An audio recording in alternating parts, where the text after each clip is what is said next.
welcome those of us joining today in person or on the TVA website. The quorum is present, and I now call the meeting to order. General Counsel Sherry Quirk will serve as our secretary and parliamentarian today. Thank you. Our first order of business is to approve the minutes from our August board meeting. So these are located behind tab 1 in your board notebooks. Do we have a motion to approve these minutes? Second. All in favor of approve the minutes, say aye. Opposed? None. The minutes are approved. We'd now like to turn to Bill Johnson, our president and our CEO, the president for our CEO report. Thank you, Mr. Chair. I'll apologize in advance. This is a little bit lengthy this morning, but we have a gracious plenty going on that I need to discuss. But I will start with a personal observation. I grew up in these mountains several hundred miles north of here in a very small town. And so I feel very right at home here when I come to a place like this. We certainly had no facilities like this where I grew up. And so the local and community leadership that can make something like this happen is really quite commendable. So it's a great pleasure to be here at the top of Georgia in Blairsville. Certainly appreciate the hospitality of Jerry Nelms and his gang, well, I probably shouldn't say his gang, the folks at Blue Ridge Mountain, the EMC, the other customers in the area, and of course the leadership of our customer associations. You know, if you've been outside, you know this is a beautiful part of the country. As we heard from the Commissioner this morning and Mr. Bell, the importance of recreation here, the strong interest in the region's natural resources. And our work in this region is bounded by 4 strategic imperatives, including one that requires us to be responsible stewards of the region's natural resources on behalf of all the people of the Tennessee Valley. Other imperatives deal with power rates and the requirement for low-cost energy, debt and the necessity for us to live within our means, and power system assets so that TVA electricity is highly reliable and comes from a balanced mix of sources. We fulfill these imperatives through the performance of TVA people who carry out the work in energy, the environment, and economic development. And I'll be talking about how we stand in some of those areas and what our plans for the future are. We concluded fiscal year 2016 on September 30th, and we begun fiscal year 2017 from a very strong positive position. Our CFO, John Thomas, and his team are finalizing the financials for the end of the year. John will give some financial information later in the meeting, but I intend to steal the highlights in my report. The financial plan has been challenged by flat power demand, but increased efficiencies have enabled us to execute the plan and meet our goals. TVA power rates have actually become more competitive year over year for several years in a row, even as we've made necessary and major investments in the power system. Our total effective rate, which is total cost divided by megawatt hours, is lower today than it was 5 years ago, almost 10% lower. And we expect our rates to continue to become more competitive and more effective. In fiscal year 16, our fuel and purchase power costs were nearly $1 billion less than they were in 2012. And this was in large part due to the flexibility we now get from the diverse portfolio, lower gas prices, and improved operating performance. And if you add to that the reduction of almost $800 million in O&M costs, the TVA employees have reduced annual expenses by $1.8 billion over the last 3 years. And that's a pretty big number, $1.8 billion. We're also investing in power system assets without taking on new debt. For fiscal years 2012 through 2019, we will reduce debt by $300 million while investing almost $20 billion into new capital investments in the system. And these actions have helped TVA and its economic development partners have 3 or 4 record economic development years in a row. And we'll talk a little bit more about that in a minute. We're also investing almost twice as much maintenance capital in the power system as we did in 2010. Giving us better reliability and lower costs long term. So I'm proud of TVA's people who reduced costs, reduced financing obligations, diversified the generating fleet, reduced emissions to improve air quality, and encourage economic development. And I'd like to talk about a few of the specific things that happened in 2016. Pete, you guys mentioned it, on October 19th, the nation's first new nuclear generation of the 21st century, Watts Bar 2, entered commercial operation. That was a good day for everybody who works at TVA or who is served by TVA. Watts Bar 2 and the other nuclear units we have supply about 1/3 of the region's energy. The capacity, meeting the electricity needs of more than 4.5 million homes. Now, once Bar was a gargantuan effort with a lot of people involved, a lot of good work done by a lot of good people, but that was ably led by Mike Skaggs. And a little bit later, Mike will be discussing how we finished up that project. At Browns Ferry, we've identified an opportunity to increase the generation we get from that plant's 3 units through something called an uprate project. This effort would deliver additional low-cost generation from the existing units, but increase the output by about 465 megawatts, almost 14% by 2019. The safe, efficient operation of our nuclear units is a top priority. At all 3 nuclear plants and in the corporate offices, we're committed to employee and public safety, performance excellence, continued improvement, and trust and teamwork. Across the fleet, we continue to diversify our generating sources. The Paradise Combined Cycle Natural Gas Plant in Kentucky is about 85% complete. It recently began pre-operational testing and conducted the first fire of the unit. The gas units here are expected to be online next summer to help meet summer peak demand. The Allen plant in Memphis is about 30% complete, on schedule for operation in 2018. We need to complete the unit in 2018 because of the need to close the Allen coal plant that year to comply with EPA requirements. This new plant will bring approximately $1 billion of investment and help Memphis meet national air quality standards, important to quality of life and to economic development. Our local partner there, MLGW, will provide potable water and transportation of the gas to the plant. We invested about $40 million on a gas pipeline that will be owned and operated by MLGW, with sufficient capacity to serve other users on its path. We're working with Memphis to burn biogas from their waste facility, spending approximately $20 million to support Memphis in turning this waste gas into renewable energy. We do plan to use well water for the cooling water for the plant. As we've discussed previously, the industrial components in the wastewater stream make it unusable without significant and costly treatment. The gray water has high levels of ammonia, phosphorus, nitrogen, and other matter that makes it unusable in its present form. And building a water treatment plant to remove these materials is very expensive, injects more risk to the reliable operation of the plant, and would jeopardize the completion date dictated by EPA requirements for closing the coal plant. I can assure you that the TVA board and the management team have spent a lot of time reviewing and examining this issue, and we're continuing to work through issues with the supply of cooling water for that plant. We're currently in an appeals process on well permits we previously received. But we appreciate the valuable resource the Memphis Sand Aquifer is to the people of Memphis and the region. We're also confident in the United States Geological Survey study that shows our proposed wells would have minimal to no impact on the water supply in the aquifer, which is the same aquifer that MLGW would use to provide cooling water to us, except at a higher cost. We continue conversations with Memphis and will continue to reevaluate our water source options in the future. If we find a feasible, cost-effective way to employ the use of gray water, we will certainly do so. This plan is part of TVA's commitment to cleaner, reliable, and low-cost energy. Compared to the existing plant, this facility will cut carbon dioxide emissions by more than 60%. So our goal is to have the lowest cost for ratepayers as we meet our obligations as environmental stewards and responsible neighbors.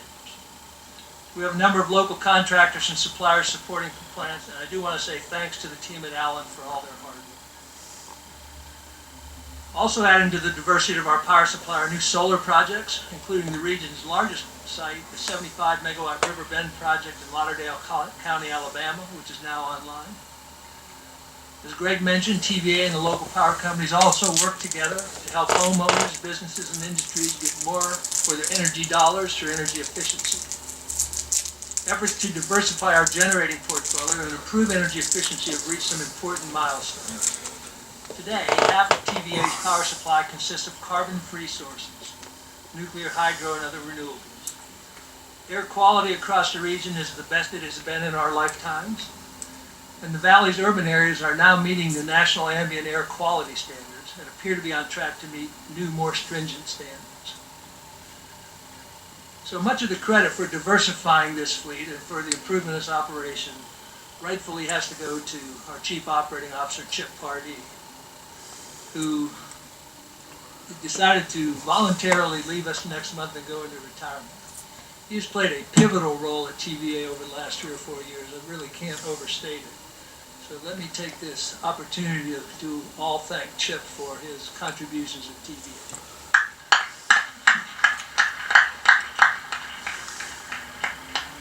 Now, fortunately, we don't have to replace Chip because, as you know, he's irreplaceable. We are fortunate to have 2 strong internal leaders who are going to incorporate Chip's duties into their other jobs. Joe Grimes is now going to be the Executive Vice President for Generation and Chief Nuclear Officer, and Mike Skaggs is the Executive Vice President for Operations. So, big shoes to fill, gentlemen, but I think you're up to it. In addition to supporting clean air, TVA's environmental work protects the public lands and water of the region and ensures those public resources are used for the greatest public benefit. This includes managing the Tennessee River system, its tributaries, and the reservoirs as one system to produce the greatest overall value for the 9 million people in the valley. We stretch the available water to meet a variety of requirements and regulations and various wants and needs, including year-round navigation, reduced flood risk, low-cost hydropower, recreation, water supply, and water quality. Our folks in the River Forecasting Center operate the system according to specific policies that affect how and when water is released through the system and when reservoir levels rise and fall. And you heard a lot about that from the importance of that from some of our speakers this morning. Operating the river system for the greatest benefit of the public requires a balance of competing needs and interests. Lakefront residents understandably hope for higher water levels longer, and we like to have an ample water supply as well. But this year, our region experienced the hottest and driest summer since 2010, and dry conditions, obviously, if you've been outside, are continuing. During October, runoff across the watershed was less than 1/10 of an inch, the lowest in 142 years of record keeping. Rainfall in October averaged less than 20% of normal, and the rain gauges at Blue Ridge and Notley Dam showed no measurable rainfall for the month. So the team in our River Forecasting Center reviews minimum flow requirements every day. They make sure we meet our commitments to stakeholders and that we release only the minimum amount of water necessary for downstream requirements, such as flows for water quality, commercial navigation, and municipal and industrial water supply. And we work hard to get the greatest value for every drop of that water.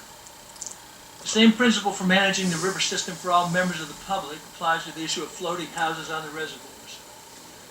We've heard from people on all sides of this who have strong views, and we're continuing to work with stakeholders on proposed rule amendments, standards, and fees.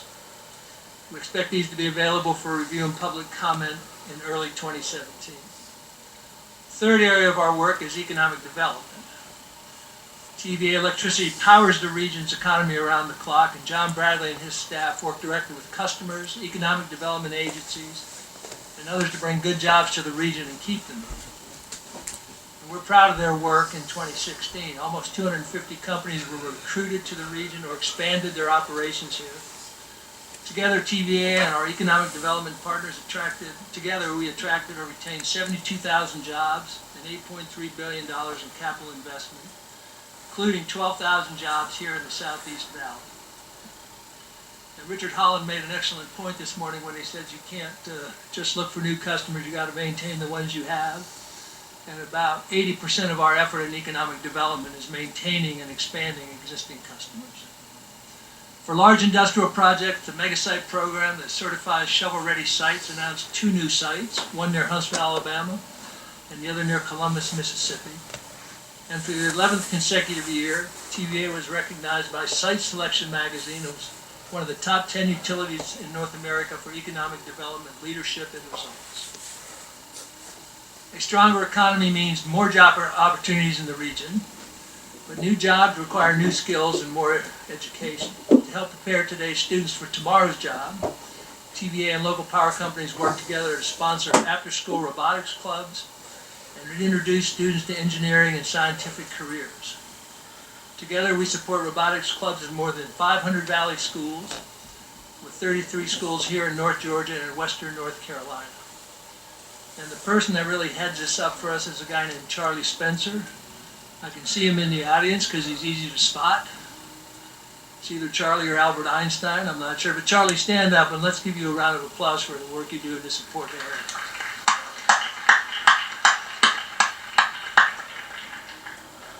So we had strong results in 2016 in all the areas of our mission.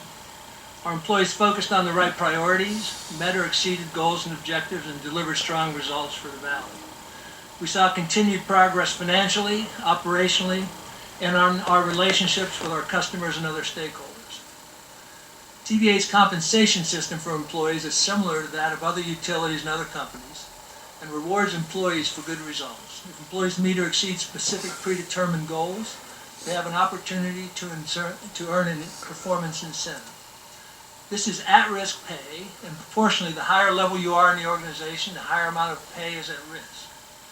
We assess performance through a number of metrics that include financial results and our work in generating and delivering electricity, protecting the environment, and fostering growth. From the top of the organization down, we set measures that give employees line of sight to our overall objectives and our mission of service.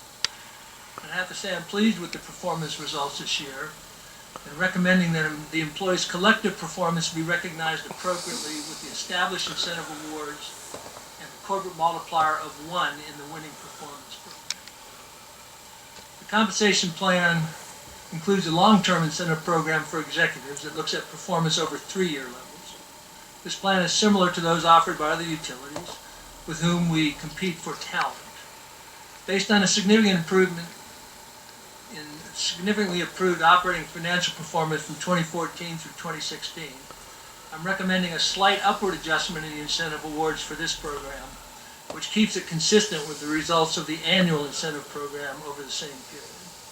These programs recognize employee accomplishment at all levels with awards that are hard-earned and well-deserved. In 2017, we'll continue to deliver on our strategic plan, the 10-year financial and asset plans, the 3-year business plans, the annual goals and metrics that drive day-to-day performance. And we have our work cut out for us. Our commitment is to supply energy at the lowest rate and with the highest reliability we can. Power demand continues to be flat. We're currently projecting load growth of about 0.3% over the long term and believe it may go even lower. New technologies, new generating resources, and new consumer preferences are also impacting this part of the business. So we're working with customers to stay ahead of these changes as we continue to fulfill our regulatory and oversight responsibilities. In 2017, we'll also begin to address needed upgrades to our fiber network. We use that network for a number of operational activities, and that usage will increase as the energy world becomes more digital. There's also great public interest in expanding fiber access in rural areas in our footprint, where many of our operational assets are located. So we will be considering options to help address this public need as we develop our own plan to upgrade our network. So we were reminded this morning by the comments from the folks from Glasgow that electricity is essential to our day-to-day activities. And the cost of electricity affects the quality of life for individuals across the region. TVA serves as the rate regulator of 154 local power companies. We have a broad regulatory overlay that assures that rate requests are necessary and appropriate and non-discriminatory. But consistent with the basic principles of publicly owned power systems, our policy provides plenty of room for local control and decision-making in how rates are designed and implemented. The Glasgow EPB rate structure is an example of this local control and decision-making within our broader rate policy. Our belief, as reflected by the TVA Act and the experience of more than 8 decades, is that local power company boards of directors must take an active role in how our policies play out in their local communities, as they're best positioned and most knowledgeable about what local residents and businesses need. Having this discretion allows them flexibility, while TVA ensures that rate requests by local power companies are financially justified and non-discriminatory, and that the local power companies remain financially viable to be here to serve people in the long term. So Glasgow's rate design, while new in its approach, met the broad objectives of TVA's rate policy and reflected local decision-making, and so was approved by TVA from a regulatory standpoint. The local Glasgow board has responded to citizen input and now offers an alternative rate for those who are interested, and those discussions between us and Glasgow will continue. You know, we first began serving the local power companies in this region, in this area of the region, in the late 1930s. As we continue TVA's mission of service here and across the region, I want to recognize another group of employees who have served the region and our nation. Military veterans bring experience and skills to the workplace, and we at TVA are really quite honored to be recognized as a military-friendly employer. About 2,000 TVA employees, almost 20% of the workforce, are veterans of the armed services, and about 200 employees are active in National Guard and Reserve. And one of those is Navy veteran Heather Thompson, a project control specialist in our transmission group. Heather enlisted in 2003 and was stationed in Okinawa, Guam, and Iraq. She knows firsthand the challenges veterans face in their military and as they make their way back to civilian life. Her focus today is on service. You see her here with her black lab, Abby. They train together in the service dog program called Working Dogs for Vets. Heather serves on the board for that organization and is active in other veteran groups, including TVA's. She describes herself as fortunate to have served her country, to serve the Valley through her work at TVA, and to serve her fellow veterans. So I want to say thank you to Heather, and thanks to all of you who have served and continue to serve our country. So as I conclude my report, Mr. Chairman, I'd like to ask that we all salute the veterans among us.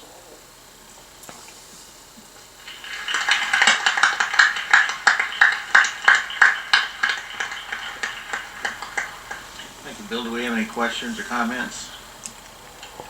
Sure, I have one. Bill, thank you for your comments regarding Allen. We're excited about this new project and the progress of the construction team.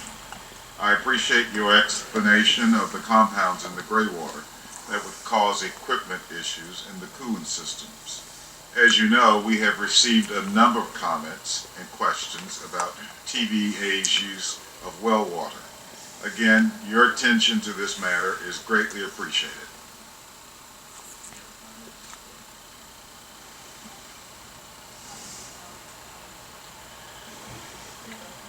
Time receiving information and updates on this matter.